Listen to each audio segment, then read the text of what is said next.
500 years. 5 centuries since the last Terran signal flickered into silence. To the galaxy, humanity had been a nightmare, then a warning, and finally, a memory erased. Their towering megacities became drifting embers swallowed by time. Their achievements, once feared and envied, were reduced to footnotes in censored textbooks. The Council declared, "Humanity is extinct. The threat is over." World celebrated. Relief echoed through star systems like a long exhale. But history has a habit of lying. And some ghosts are stubborn. The witness, Captain Veyra Kael, the research vessel Calypsis, drifted beyond the Cradle Nebula, its scanners sweeping archives of cosmic wreckage, ancient battlegrounds where humanity once tore apart empires 10 times their size. Captain Veyra Kael, a scholar among warriors, paced before a holographic display mapping the ruins. His scaled fingers tapped anxiously. Something was wrong. "Sir," the navigator rasped, "we're detecting an IFF code." Kael's throat dried. "Origin?" The officer hesitated. "Terran." A cold silence fell. Terran signals were impossible, classified as artifacts of malfunction or ghost data. But this code was clear, precise, alive. Kael whispered as if afraid the void might overhear. "Run it again." The console obeyed. Beeping, processing. FHMS resurrection status. Active. Kael's pulse spiked. The Terrans had named their ships with ominous poetry. Vengeance, Honorbound, Dawnfire. But resurrection? "This is madness," he muttered. "They can't exist," the navigator swallowed. "Sir, something is decloaking." The stars themselves began to distort. The return, Commander Elias Rook on the other side of the void. A man stood at the bridge of a colossal vessel forged in secrecy and silence. Commander Elias Rook, Terran Naval Marshal, eyes carved from determination, voice carrying the weight of a species betrayed. The ships around him shimmered into view one by one. Black armor. Black flags. Black resolve. The Black Armada had returned. Earth had never died. They had merely gone quiet, so they could sharpen their teeth in the dark. Rook exhaled slowly. His breath fogged the visor of his command helm for a single heartbeat. "Status?" His voice rumbled. Communications lit up. All ships decloaked. "Final formation complete. Quantum drive stable. Weapons cold, per your orders." Stealth veil dropped.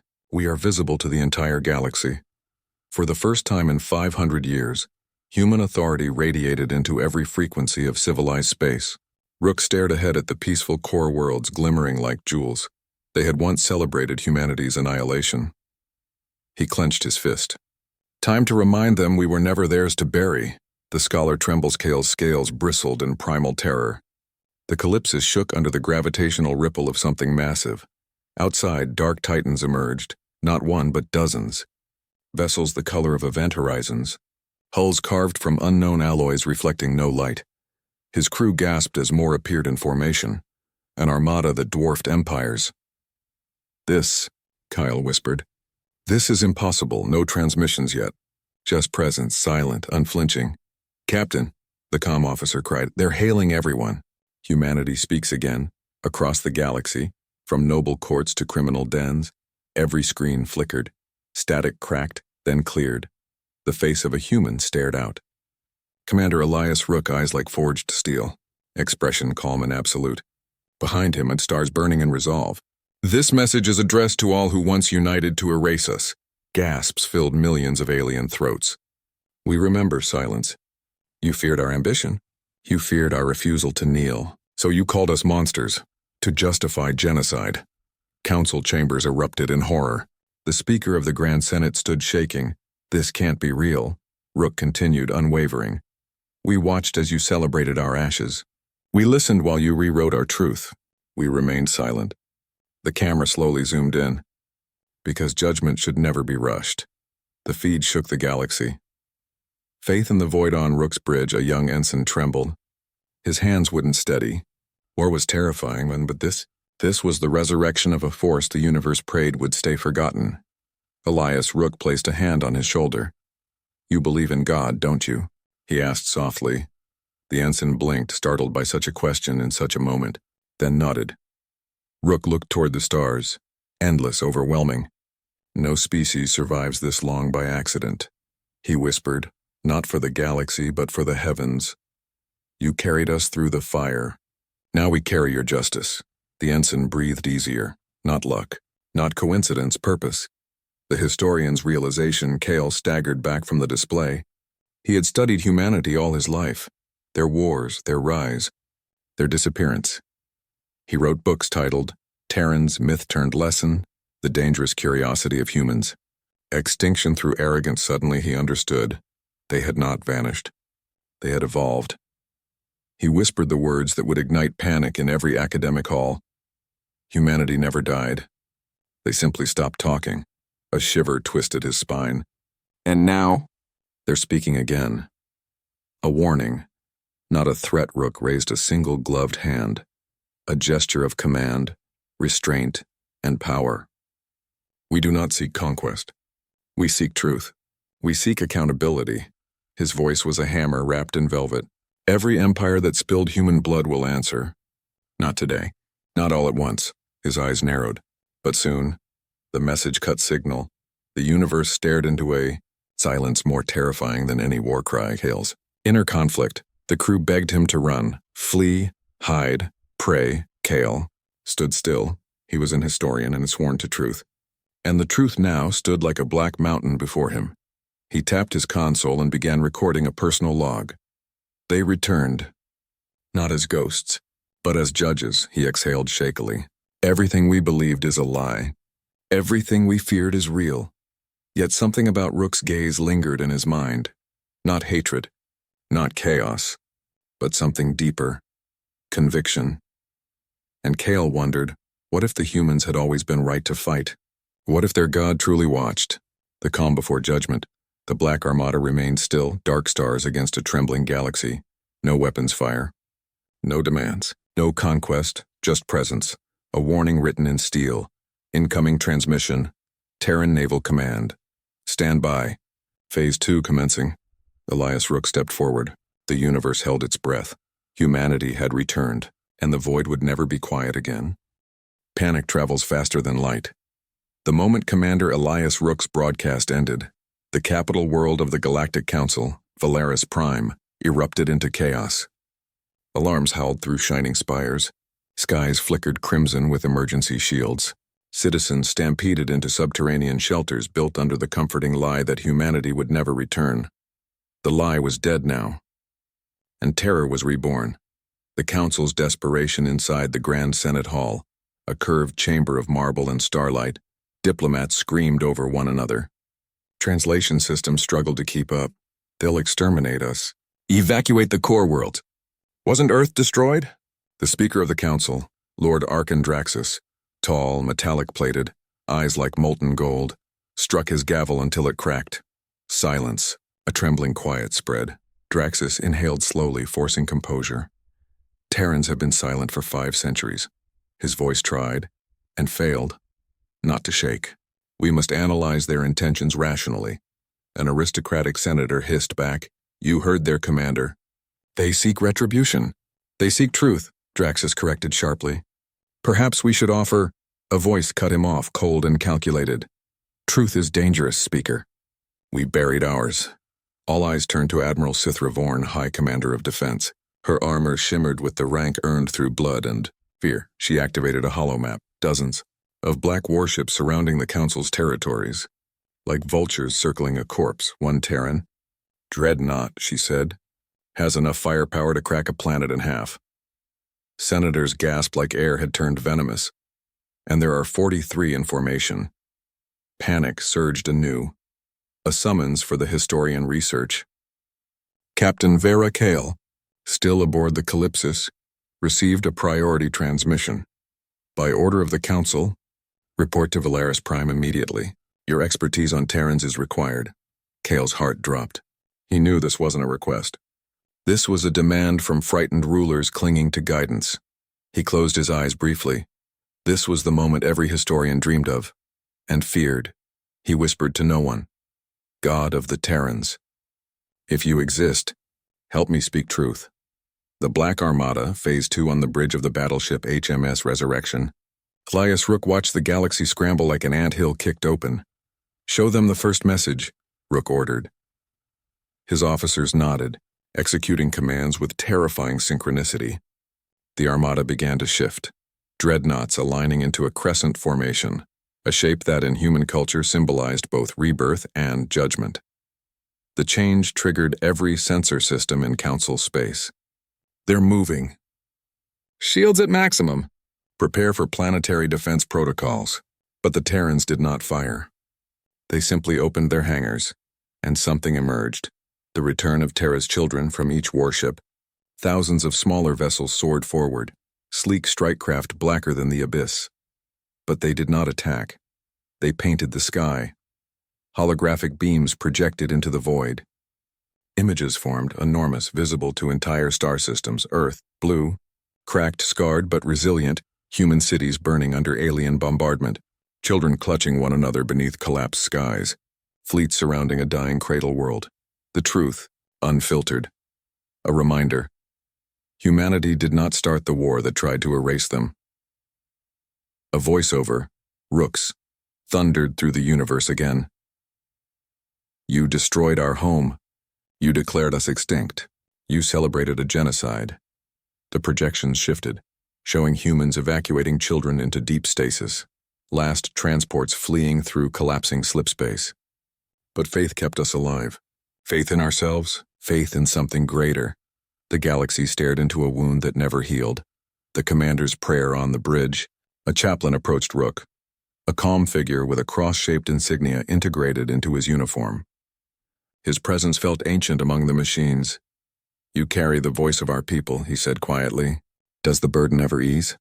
Rook's jaw tightened. He looked again at the blue marble that once held everything he loved. My father made me memorize an old Terran scripture, Rook said. One verse I never understood. Until now, he closed his eyes. Blessed are those who hunger and thirst for righteousness, for they shall be filled.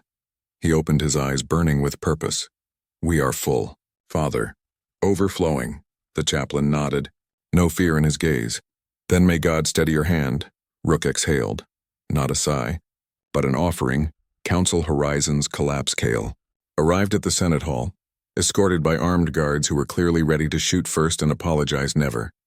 Speaker Draxus greeted him with desperate eyes. Captain Kael, you are the foremost expert on Terrans. A lie, but close enough. What do they want? Kael swallowed, feeling the weight of millions of terrified souls. Commander Rook's words echoed. We seek truth. Kael answered with hard-earned honesty. They want us to acknowledge what we did. They want justice, perhaps. They want God to witness which side chooses peace. The chamber erupted in shouting again.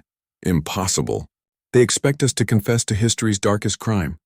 We cannot. Kael raised his voice, something he rarely did. Terrans remember everything. If we deny the truth, they will force it upon us. Admiral Vorn's voice cut through. Let them come. We will fight. Kael stared at her, stunned. You cannot win, he whispered. We have numbers. She snapped. Kael shook his head slowly. You don't understand humans at all. The Terran line is drawn on the frontier between Council and unclaimed space.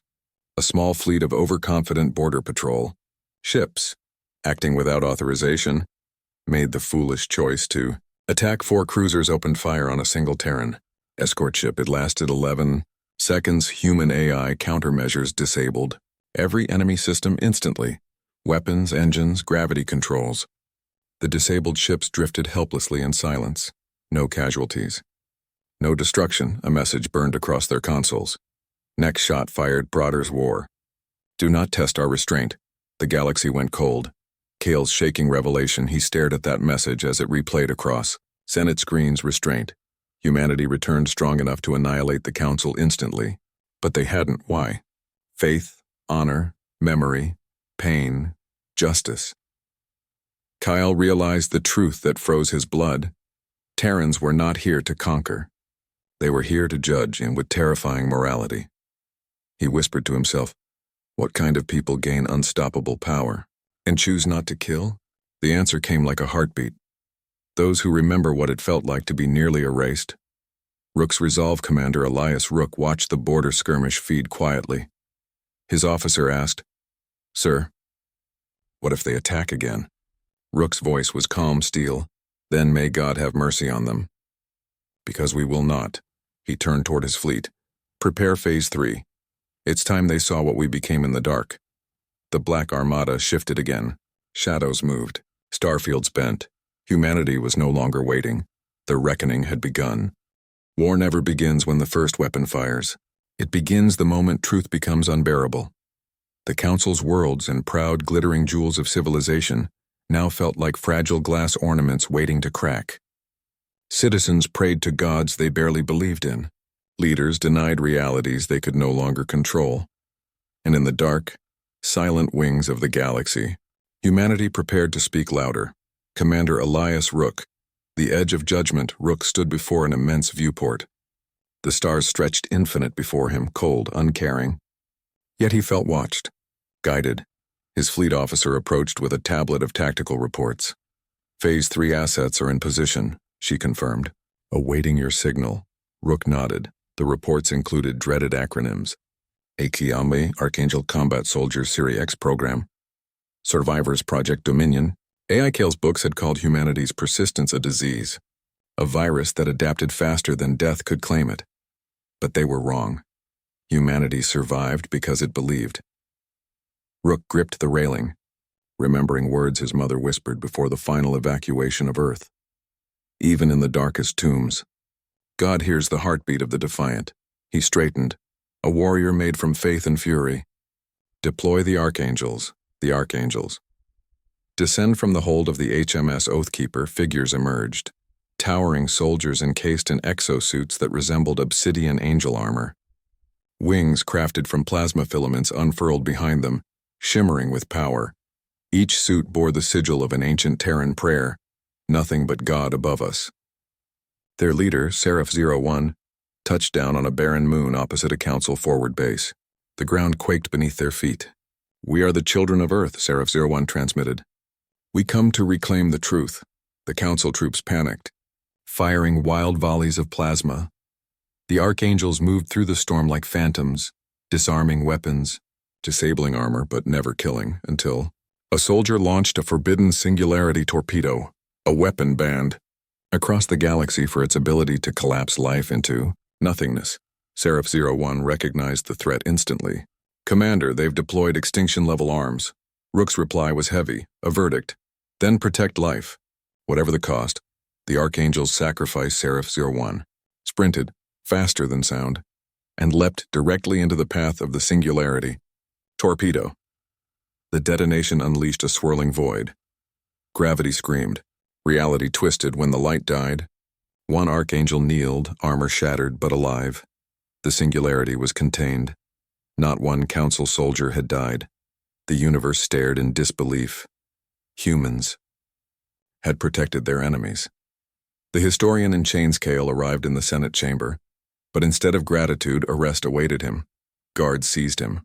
His datapads were ripped away. What is this? Kael shouted, struggling. Admiral Vorn's glare was venom.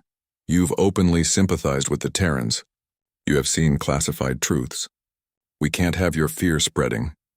Kael stared back, furious. It is not fear that spreads. It is guilt. A hush fell. Kael breathed hard, staring into the Admiral's eyes. You know what was done. You know how they burned? Vorn slammed him against the wall. Humans refused submission. They forced our hand. The Council erased them for unity. Kael chuckled bitterly despite the pain. Unity built on genocide isn't unity. It's cowardice. The Admiral's jaw clenched and his words had landed. Kael whispered, if they wanted vengeance. Cities would already be ash. Truth unburied Draxus, fearful yet desperate, ordered, release him. Vorn obeyed, reluctantly. Kael stood tall, bruised but undeterred. Terrans are giving us a chance, he said. A chance no other species would. He displayed an intercepted Terran transmission. Do not fire. Do not run, stand, answer for the past. Choose who you will be now. Kael stared at the senators. Humans have faith that even monsters can repent. Some heads bowed in shame. Others rose in defiance. The fracture in the Council had begun. The Black Armada, the message of Mercion, the enemy moon. Council soldiers knelt in shock before the wounded archangel. Seraph-01 looked into their frightened eyes. We do not want war, but we will not allow lies to rule this galaxy again. A young alien soldier, trembling, asked, Why? Why save us? The Archangel lifted his helm, revealing a scarred human face, young, weary, unwavering. Because someone wanted me to live long enough to show you this. His voice carried the warmth of something divine. You are not our targets. Hate is. Kael watches humanity. In his private quarters, Kael reviewed new footage. Terrans delivering medical aid, repairing damaged habitats, releasing council prisoners unharmed. He rubbed his face, overwhelmed. Humans once written as devils, resurfacing as protectors. They are not monsters, he whispered emotionally. They are survivors who refuse to become what almost destroyed them. His tail curled with sudden conviction. I must meet their commander. Council plans. Blind. Fury Admiral Vorn. Slammed her talons on a tactical display. We attack their flagship. Decapitate their leader. End this nightmare, Speaker Draxus recoiled. You'll doom us. No, Vorn snapped. They will. She issued the order. Dozens of elite strike cruisers armed with planet-killer torpedoes jumped toward. Terran Space Rook's warning. Enze sensor officer on the Resurrection looked up in alarm. Enemy strike group inbound. They're aiming at us. Rook did not hesitate. Activate the dome.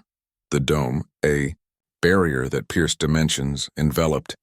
The fleet and Celestial White Council ships fired. Planet killers. The kind used on Earth. Every torpedo struck the barrier and dissolved into harmless light. The fallout didn't even ripple. The strike fleet drifted in paralyzed silence. Rook gave a final transmission. You have been shown restraint. You have been shown mercy. There will not be a third lesson. His eyes turned hard as meteoric iron. Bring the judgment wings to formation. War has been declared. The universe holds its breath in the deepest archives of history. A quote once attributed to an ancient human general resurfaced. We did not seek this war, but we will end it. The Black Armada slowly tilted toward the council capital. Kael, still staring at the screen, whispered in dread. They spared us once, but we mocked their mercy. He pressed a shaking hand to the hologram of the Terran commander. You gave them no choice. Humanity had survived extinction. Now they would survive justice. Kael had never understood how frail humans were until he watched one break. Commander Elias Locke stood at the center of the Valiant's War Council chamber, shoulders squared, fists locked behind his back, as casualty reports bled across the holoscreen. Names scrolling endlessly, too many of them Terran icons he knew personally, soldiers he had trained, people he had promised to bring home. The silence that followed was suffocating. Zorak's attack in the galactic periphery had carved a wound into humanity's morale. An entire outpost gone, devoured by living machines. Not a scream left behind. Just digital ash floating in the void. Kael stood beside him, observing the human commander's jaw tighten, a small twitch, almost undetectable. But Kael had learned to recognize the signs. Humans felt deeply and far more intensely than his own kind. They didn't detach. They endured. They bled and kept going. Open a channel, Locke commanded, voice heavy but unwavering. The hollow flickered to life. Admiral Soren K's stern, weathered face appeared. His silver uniform carried the weight of battles won and millions mourned. Even through the transmission distortion, the exhaustion in his eyes was visible. Commander, I need your report. We lost Vega 9 entirely, Locke said. The swarm didn't take prisoners, sir. They're adapting faster than our projections. Admiral K exhaled. A slow, measured breath. I feared this. Locke stepped closer to the display. We have an asset they don't know about. There it was. The gamble. Kael could feel every eye in the chamber shift toward him, some filled with admiration, others with thinly veiled distrust. He kept his posture straight, his own facial muscles perfectly still, though emotion churned beneath. He sees data like no one else, Locke continued. We can predict the swarm's evolution before it happens. K's eyes narrowed. A scythe working in our command center? The Council will resist. It's either resistance now, Locke countered, or extinction later. The Admiral hesitated. A long, bitter moment where duty warred against history, against prejudice finally. Do what you must, Commander. The arc of humanity stands behind you. The channel cut. For a second, the room remained frozen. Then Locke's shoulders sagged a fraction, as if gravity briefly remembered him. Kael approached cautiously. Humans carry the weight of their dead, as if each one is a personal failure. Locke did not look up. Because in a way, it is. Kael's voice softened and barely audible. On Scythe, loss is a number, a function in a ledger. But I saw Vega 9 burn, Commander. I saw the void where life once existed, and for the first time, I understood why that terrifies you. Locke finally lifted his gaze. Behind his tired eyes, fire still burned. We're not done, he said. Not yet. Alarms shrieked through the ship, red strobes painting the chamber walls in warnings. Incoming fleet jump detected, not friendly. Kael felt every circuit in his neural implants surge. They found us. Locke slammed a fist onto the console. Battle stations! I want shields up and squadrons out there in 30 seconds. Sirens wailed louder. Boots thundered across corridors. The Valiant shook as the reality of war arrived without. Mercy. Locke reached for his sidearm, a symbolic gesture more than practical, and Kael noticed the slightest tremor in the human's hand. Fear. Not. Weakness. Awareness of what can be. Lost. Kael. Locke said, locking eyes with him, stay with me. And in that chaotic heartbeat, an unspoken alliance forged itself into something unbreakable. For the first time, Kael wasn't fighting to save a strategic position, he was fighting to save a friend. The stars outside turned to fire. War had come knocking again, and humanity did what humanity always did. It stood up. The stars became streaks of murderous light as enemy plasma fire hammered the Valiant's shields. The ship shuddered violently, a metallic groan roaring through every corridor. Shields at 60%, shouted Tactical. Multiple boarding signatures, another voice yelled, panic clogging the air. Elias Locke braced himself against the hollow table, heart pounding like war drums in his chest. He had survived countless battles, but this felt different. The swarm wasn't probing or scouting. They were here to annihilate. Kael's voice cut through the chaos. Predictive mapping engaged. Their attack vectors. 6 primary thrusts, aiming to cripple engines and life support first.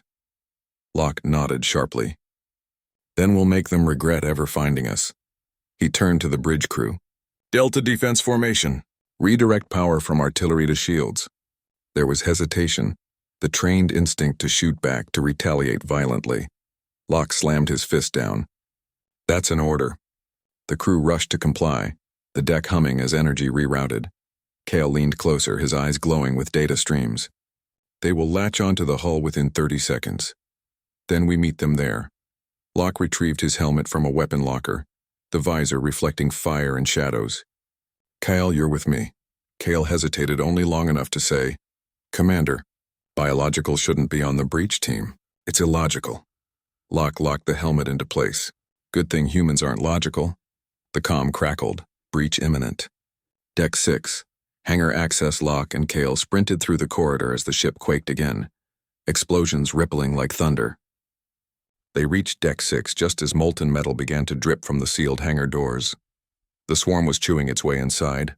A squad of Marines formed up, terrified, but trying to look unshakable. Commander, shouted Sergeant Rhea, rifle trembling in her grip. Orders? Hold the line, Locke said. Every second counts. With a final screech, the bulkhead gave way. Sparks flying, air rushing, lights strobing wildly, and then they came. Nightmare silhouettes, biomechanical horrors skittering across walls and ceiling like metal spiders. Their eyes glowed sickly green. Their limbs split into saws and talons. They moved as one, a single swarm intelligence driving thousands of claws forward. Open fire. Locke roared. The hallway erupted into chaos, plasma bolts tearing into the swarm. But for every creature that fell, 2 more spilled in. Metal claws met human steel. Screams drowned predictably by war's merciless rhythm. Locke's rifle overheated, forcing him into hand-to-hand combat. A razor-limbed drone lunged, and suddenly Kael was there faster than a flash, his arm converting into a crackling energy blade that sliced the drone cleanly apart. Blue sparks sprayed across Locke's visor. Your species thrives on impossible situations, Kael muttered, almost impressed. Locke headbutted another drone. We make impossible pay rent. The tide, overwhelming at first, began to falter. Kael reading the swarm's movements, barking warnings before attacks even began. Finally, silence. Smoke. The reek of burning circuitry. The last drone hit the floor twitching, then stilled. Sergeant Rhea wiped blood from her cheek. Deck secure, for now. Locke turned to Kael, chest heaving, adrenaline burning through his veins. You saved lives today, he said quietly. Kael looked away, expression unreadable. It was necessary for mission success. Sure, Locke replied, eyes softening. But it was also human. The ship jolted again. The comm units crackled with frantic voices. Commander Locke, bridge urgently. The enemy flagship is powering a singularity cannon. Kael froze. If they fire that weapon, everything within 3 light minutes will collapse into a gravitational tear. Locke didn't hesitate. Then we take the fight to them. He turned to the surviving squad, prepped the assault craft. We're boarding their flagship. Rhea blinked, stunned. Sir, that's suicide. Locke's voice was iron. So is waiting. Kael stepped closer, meeting Locke's gaze. If we go, there's no guarantee we return. Locke smirked, wiped blood from his lip. Since when has humanity ever needed guarantees? The assault plan formed rapidly, reckless, desperate, and beautifully human. They were going straight into the dragon's throat, because survival wasn't enough anymore. Humanity would fight for its future, with fire in the void. The assault craft rumbled with barely contained fury as its thrusters ignited, detaching from Valiant's hangar like a bullet fired into the abyss. Inside, the entire boarding team strapped into crash seats, armored, silent, every heartbeat synchronized by fear and resolve. The hum of engines was accompanied by the distant, horrifying sound of the swarm's cannon powering up, a deep, basso vibration echoing across space, like the universe itself inhaling before disaster. Locke stood at the cockpit's rear, one hand gripping a support bar as the deck trembled beneath him. Kael was to his side, analyzing telemetry streaming into his neural implant. Trajectory locked, the pilot confirmed. Target, the heart of the enemy flagship. Kael's voice was cool, but his eyes were sharp. We will impact near their primary power conduits. If we sever the singularity core from its control lattice, now we save trillions, Locke finished. Kael nodded, almost proud. As the enemy warship loomed into view, a monstrous amalgam of chitin and alloy, Locke felt a familiar emotion coil within him. Not fear, defiance. He closed his eyes. A whisper escaped his lips. If you're out there, guide my hand, Kael tilted his head. Commander, you are speaking to someone who is not present. Locke smiled faintly without opening his eyes. He's always present. Before Kael could question it further, alarms blared. AA batteries are hot. Incoming fire! Bolts of toxic green plasma screamed past the assault craft, each hit shaking the cabin like a giant's fist. One Marine vomited. Another prayed softly. Kael braced himself, hands gripping overhead rails. They are tracking us with predictive targeting. Then change the future. Locke shouted to the pilot. The craft rolled violently, diving beneath the swarm ship's jagged protrusions, scraping against living armor that pulsed grotesquely. Finally, the pilot yelled, Impact in 5, 4, 3. Locke grabbed Kael's shoulder. Whatever happens, we stay alive. Humanity still has questions for you. Kael blinked. I find your priorities baffling. Crash. The craft tore through the hull. Metal shrieked. Then everything exploded into chaos. Locke was thrown into a bulkhead. His ears rang. Shadows moved in toxic green. Emergency light as the assault team unbuckled and sprang into a defensive perimeter. Kael's systems rebooted with a flicker. And then his energy blade ignited once more. The boarding hatch burst open, releasing a wave of smoke into the alien darkness beyond. Locke stepped forward first. Inside the flagship was a nightmare cathedral, flesh fused with machinery. Veins the size of trees pulsed luminescent fluid along the walls. The floor felt alive beneath their boots, warm, twitching like it noticed them. Welcome to hell, Rhea muttered. Kael scanned their surroundings. The core is beneath us and 7 levels down, but their hive consciousness knows we are here now. A screech erupted, piercing and mechanical, as dozens of swarm soldiers emerged from the shadows. These were larger, faster, their bodies armored with obsidian plates. The Marines didn't wait for orders. Gunfire, screams, sparks. Kael and Locke fought side by side, a rhythm forming. Locke shot 3 drones, then smashed another with his elbow, Kael bisecting 2 more in a single smooth arc of crackling energy. A drone lunged for Locke's throat, and Kael intercepted, shielding him with his body. Sparks exploded as metal claws raked Kael's armor. "Thought you were pure logic." Locke grinned breathlessly. "Perhaps your flawed reasoning is contagious," Kael replied, surprising even himself. The fight raged onward, bodies of machines and men falling mixed across the floor. Then suddenly, a seismic rumble pulsed through the ship. Kael's eyes widened. "They are accelerating core charge. We have minutes at best." Rhea pointed toward a maw-like shaft at the chamber's center, leading downward into glowing green hell. "That the way?" she gasped. Kael nodded. Locke took a single breath, then leapt into the shaft because hesitation kills. He slid down a pulsating conduit, his boots sparking against biomechanical ridges, until he landed hard on a fleshy bridge, spanning a chasm of crackling energy. Below him, the Singularity Core, a sphere of swirling darkness hung in stasis by alien tendrils, space itself bent around it, light warping into impossible shapes. Rhea and Kael descended after him, weapons ready, but before they could advance, the central throne awakened. A towering figure unfurled, metal wings spreading like a vulture's shadow. Its voice hissed from every direction, "Humanity should have stayed dead." Locke stared up, heart pounding but unbroken. "Yeah, we don't do requests." The creature descended on claws long enough to sever a starship.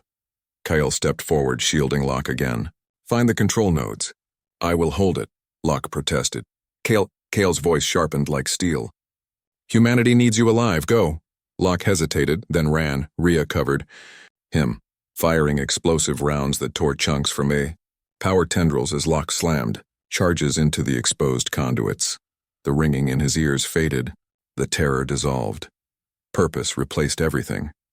Kael battled the winged monstrosity, blade clashing against talons, sparks spraying. The alien entity hissed in rage. "You fight their war as though you care for them."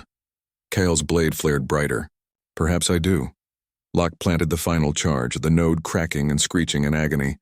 He looked up at the core, swirling chaos, trying to become a star. Not today. He slammed the detonator. Boom. The power conduits blew, the entire chamber shaking violently. The throne creature screeched, wings crumbling. The core's glow faded to embers.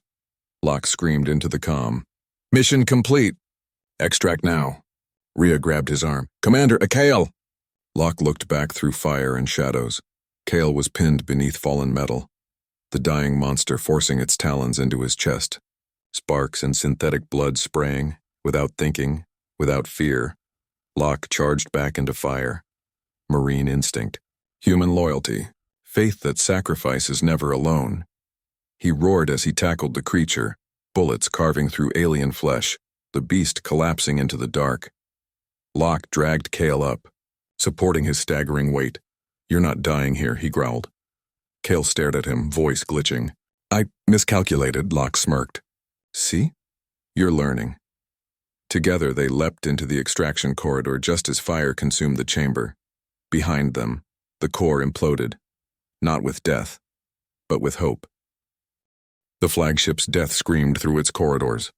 Bulkheads twisted. Veins of living metal shrieked. The deck split beneath their boots as Locke and Kael sprinted upward toward the assault craft's breach point. Kael stumbled, his body flickering with damaged circuitry. Locke caught him before he fell into a widening fissure. "Stay with me," Locke barked. Kael's voice crackled. "My structural integrity is—" "You're fine," Locke growled, hauling him up. "Because I say you're fine." The ship convulsed again, a massive detonation tearing through the level below them. Chunks of biomechanical debris shot upward like shrapnel, slicing through walls and armor alike. Sergeant Rhea appeared from smoke and sparks, blood running down her jaw. "Commander, we've got a problem," she shouted. "What now?" Locke replied, panting. Rhea pointed behind her. The assault craft and their only exit was gone, swallowed by a collapsing hangar. Twisted wreckage dangled above a churning abyss of molten machinery. Locke froze. Kael's systems flagged red warnings. Alternate escape routes, 0.03% survivability. The ceiling sagged, cables whipping like tendrils of a drowning beast. Locke clenched his jaw. "We don't do numbers. We do miracles," Kael blinked slowly. "That seems inefficient." "Yep," Locke grinned. "Welcome to humanity." A thunderous roar echoed down the corridor. The enemy hive had sensed its impending doom. Dozens of swarm elites charged through the collapsing architecture, eyes burning with murderous intent. Rhea raised her weapon. "Commander." Locke didn't flinch. "Form a line," he ordered. "Buy me time." Kael stepped up beside him, energy blade igniting again despite failing servos and fractured armor. "Together," Kael said. Locke didn't question it. Together. They fired, they charged, they refused to bow. The last stand ignited in the burning heart of the enemy ship. Outside, the battle raged. The Black Armada, silent for centuries, now fought with the fury of a resurrected humanity. But even with the flagship wounded, the enemy fleets converged like a storm of locusts. Onboard Valiant Admiral Riker watched the swarm tighten its noose. Enemy ships closing in. "They're targeting our engines," came the panicked report. Riker's fists clenched around the command rail. "Hold the shield front. If Locke doesn't return, none of us are leaving anyway." Inside the flagship, Locke's squad fell back step by step, until they were pressed against a sealed bulkhead. "Commander," Rhea yelled over the roar of battle. "This is it." Kael's blade flickered and then died. His body sagged. "I cannot continue." Locke slammed a fresh magazine into his rifle, chambering one last round. "You are continuing," he snarled. "Because humanity doesn't abandon its own." Kael looked at him, eyes dimming, something new in his expression. Understanding. Locke glanced upward, searching. There, a hollow conduit shaft leading toward the outer hull. A terrible idea. A very human idea. "Rhea, line launcher," he shouted. She blinked rapidly but complied, firing a grappling spike into the conduit ceiling. The cable held fast. Locke shucked his rifle, grabbed Kael, and wrapped the cable around them both. Rhea's eyes widened. "Commander, wait." Locke grinned like a madman. "That's the plan." He hit the release. The three of them shot upward just as the swarm struck, claws slicing empty air, their screeches trailing behind. The cable whipped violently, slamming them into walls, sparks flying. Flesh tore. Armor cracked, but they kept rising. The conduit spit them into a dome chamber, the outer hull just meters ahead. Beyond it, space, salvation, or both their graves. Kael staggered to a console, overriding emergency seals. The hull peeled open and vacuum roaring inward. Aki grabbed Rhea and Kael and jumped. For a moment, they were weightless figures hurtling into the infinite dark as the enemy flagship erupted behind them. Star of fire where death once reigned. Locke's suit auto-rigged his emergency beacon, emitting a desperate signal into the what a second stretched into eternity. His lungs burned. His vision blurred. His mind screamed, "Don't let me die unheard. Don't let this be the end." Something flickered in the black. A shadow, a warship and decloaking, sleek, black as eternity. Terran, Valiant's sister ship. A calm voice crackled over comms. "Echo 9, retrieving away team." Locke closed his eyes and whispered, "Not luck." Someone wanted us to live. Kael heard him. Confusion and awe mingling, and then they were swallowed by rescue clamps. Safety rushing in around them as the airlock sealed. Locke's last sight before consciousness fled was Kael watching him. As if seeing humans, finally I'm as something more than monsters, as something guided, as something chosen.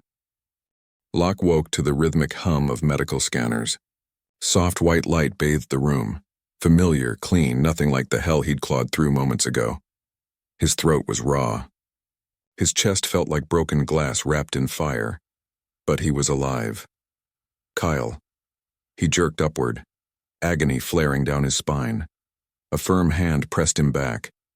"Easy, Commander. You're not done healing yet," came the calm voice of Dr. Malik standing at his bedside. 2 ribs fractured. Severe muscular strain. Mild decompression trauma. Locke ignored all of that. "Kael, Sergeant Rhea." Dr. Malik's stern facade cracked. He smiled faintly, both alive, both recovering. Relief washed over Locke like oxygen, but before he could savor it, the deck rumbled. Lights flickered.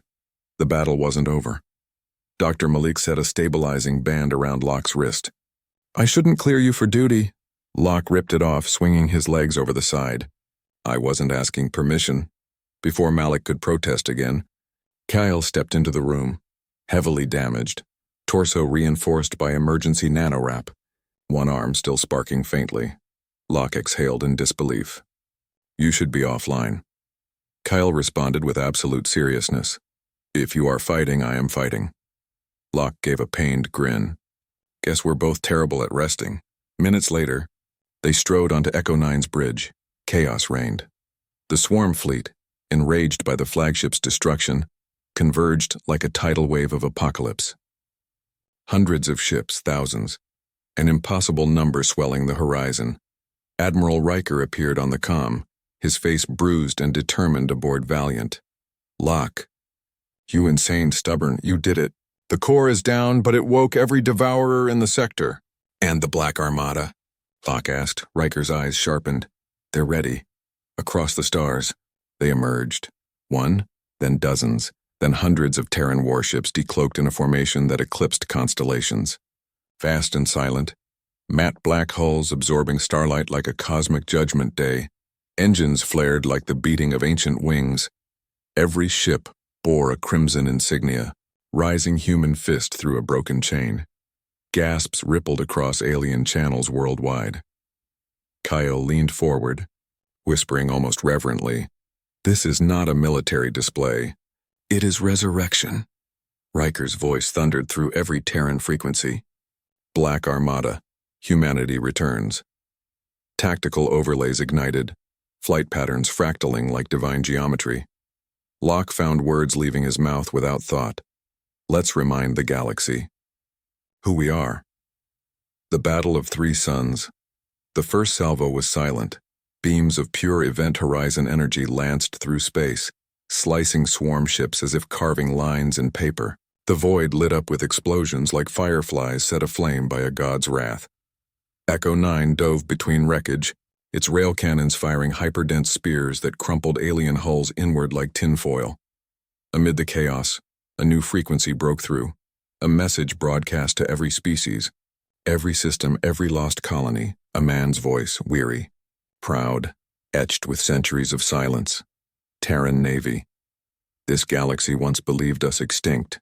They forgot the first rule of survival. Locke stood taller, breath held. Humans don't disappear. We endure. Crowds gathered on dozens of worlds. People stared upward, trembling. Teachers paused mid-lesson. Miners dropped their tools. Entire species forgot their hatred as awe filled the vacuum. For 500 years, humanity had been a ghost story. Now they were the storm. Kael's revelation, Kael's eyes tracked every maneuver, absorbing it like scripture. "You were dying," he murmured. Every record maintained it. Every historian agreed. There were no survivors. Locke placed a scarred hand against the strategy table. Records can be erased. But resolve? He shook his head. Kael stared as if witnessing a paradox come alive. Your species refused annihilation, not because it was logical, but because it believed. Locke glanced at him. Believed in what? A beat of silence. Kael answered softly. In something greater than itself. Locke didn't smile. Didn't nod. He simply looked back to the battle as because that was enough. Faith didn't need fanfare. It lived in motion. The turning point sensor screamed. A ripple tore through space, massive gates powering up. Kael paled, data streaking across his eyes. Reinforcements. Another swarm armada inbound. Riker cursed through the comm. There's too many. Even with the armada, we can't hold. For the first time since he entered the war zone, Locke felt his heart tighten. Not fear, grief. After coming so far, Was this where hope bled out? He looked around the bridge. Humans bled. Humans patched their wounds with duct tape and prayer. Humans cried and still fired the next shot. He would not allow despair. Locke slammed his fist down. No retreat. The room fell silent. We're not surviving this battle. We're winning it. Kael turned to him, eyes brightening with that strange, new emotion he couldn't define. Hope. Locke leaned closer to the comm, voice like thunder wrapped in flesh. Black Armada, full dispersal. Initiate ARC protocol, Riker inhaled sharply. Elias, that will reveal. They need to know who returned. Kael's processors spun, decoding, then widening in shock. ARC protocol wasn't a weapon. It was a summoning call. A call sent across all remaining wormhole beacons, buried throughout forgotten Terran colonies. A call to civilizations that had been sleeping, waiting. Praying, Locke whispered, "Wake them up." The message pulsed across the stars, to every child of Earth still hiding. Come home. The Galaxy Watch's worlds trembled. The old symbols, Mao forbidden, erased, replaced, flickered back to life on screens long left. Dark, the symbol of Earth. Swarm ships hesitated, detection algorithms, glitching as if some primal terror returned to haunt their circuits for the first time in the battle. The enemy retreated. Locke's voice softened. A human moment amid war's chaos.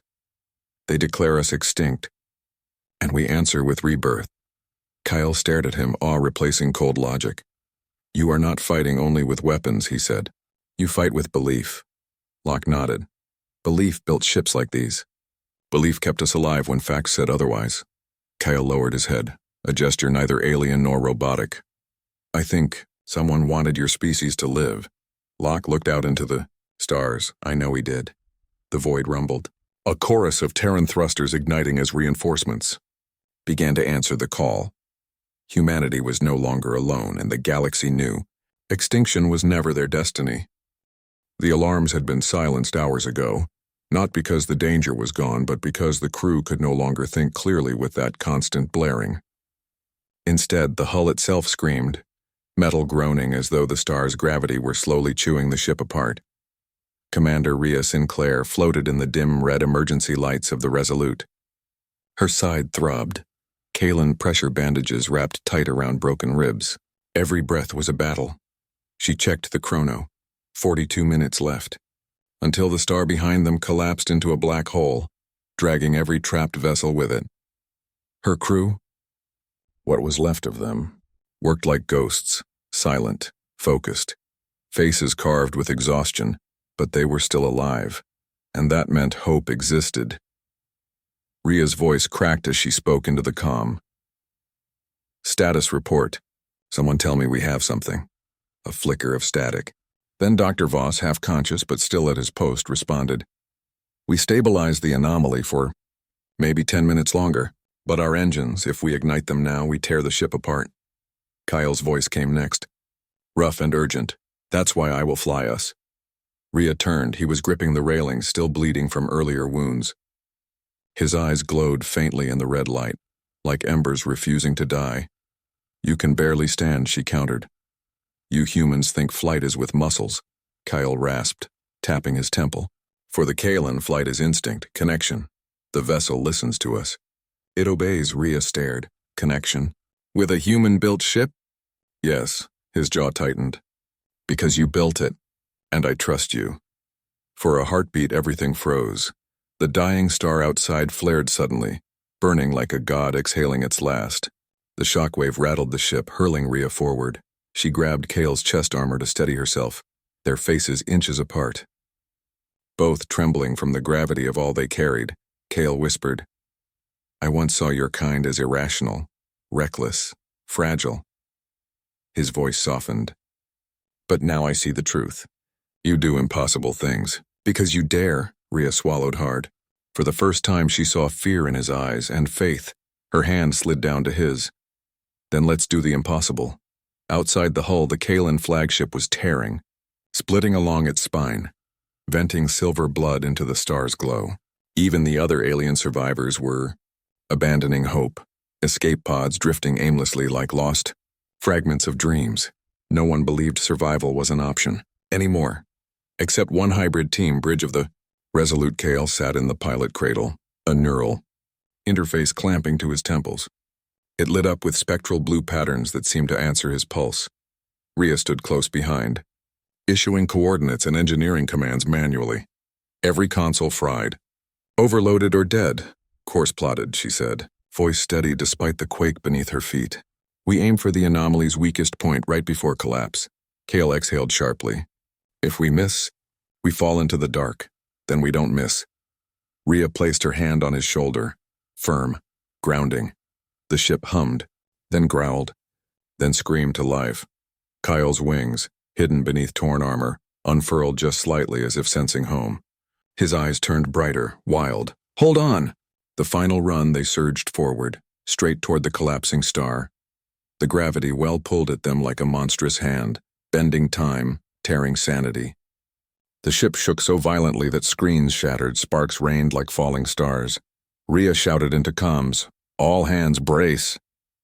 The thinning tear in space-time flickered ahead, like a slit of silver light trembling against the dark. Too small. Too unstable.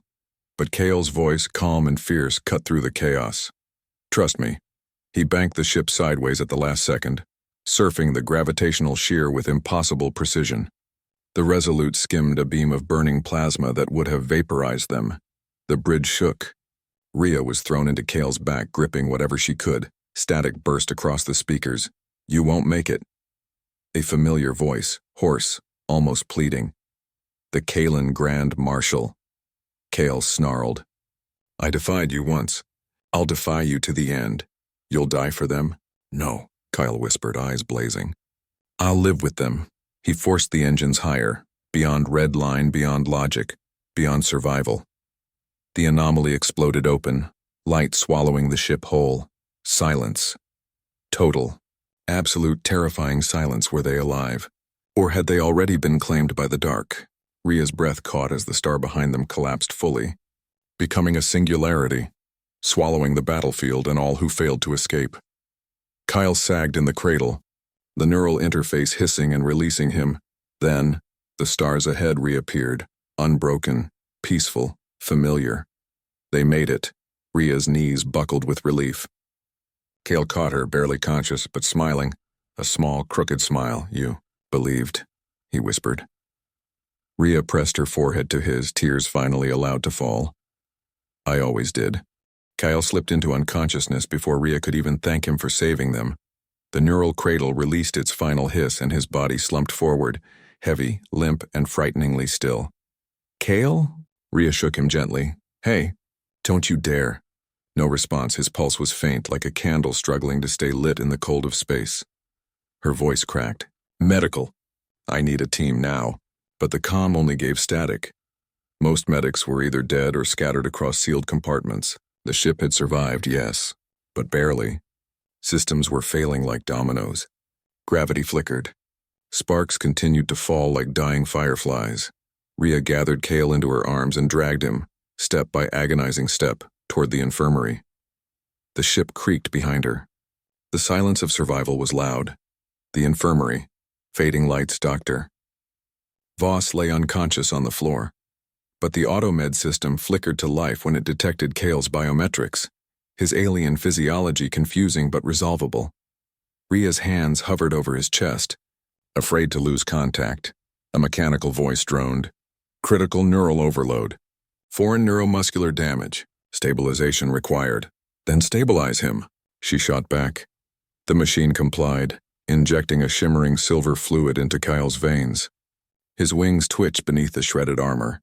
Muscles flexed instinctively, but his eyes stayed closed. Rhea lowered her forehead to his.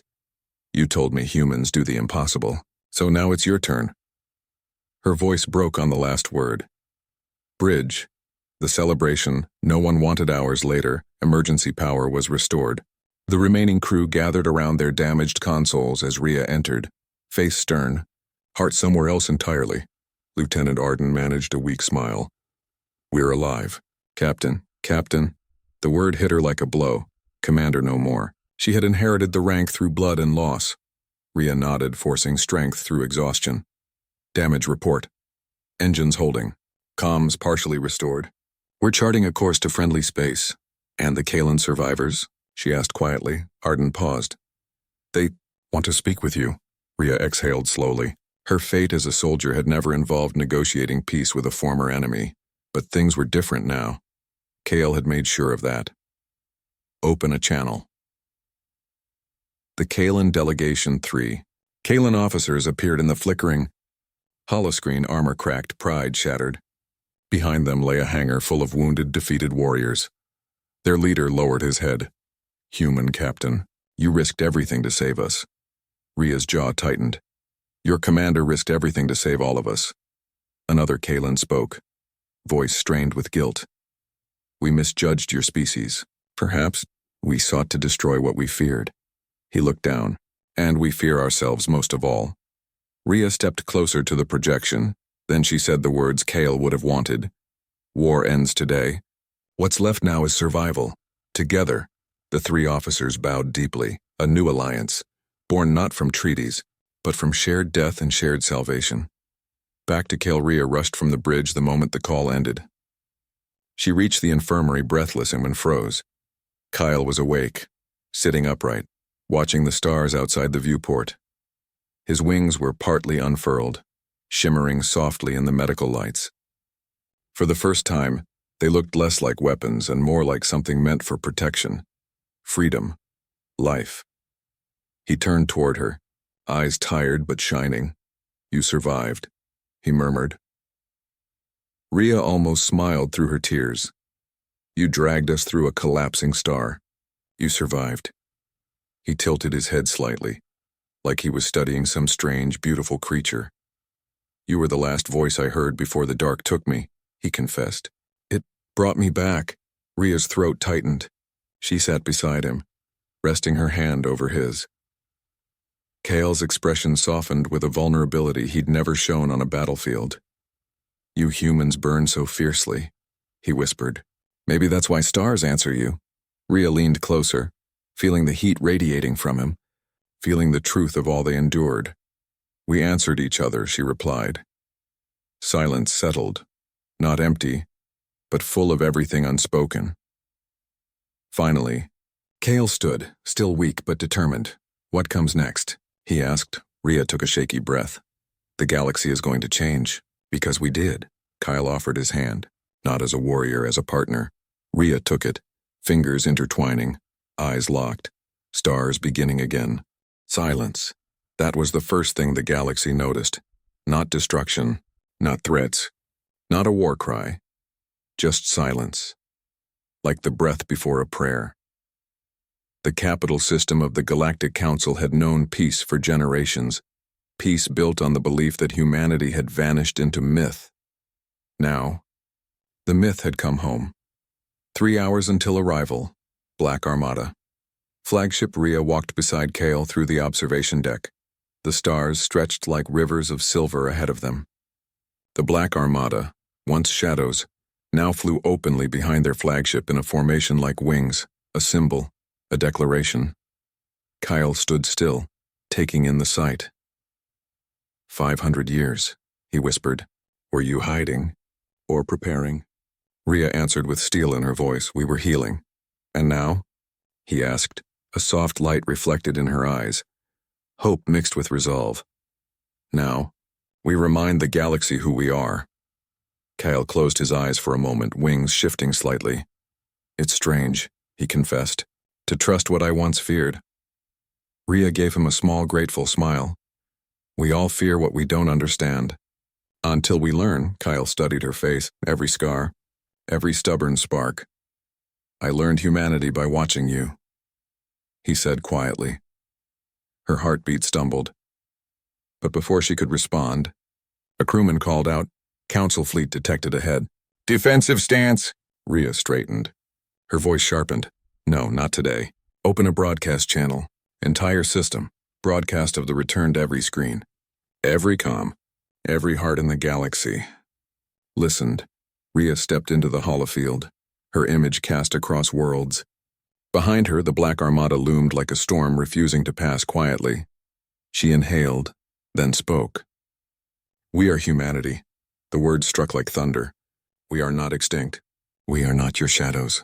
We are children of a single creator who set the stars for us to explore. Her voice softened.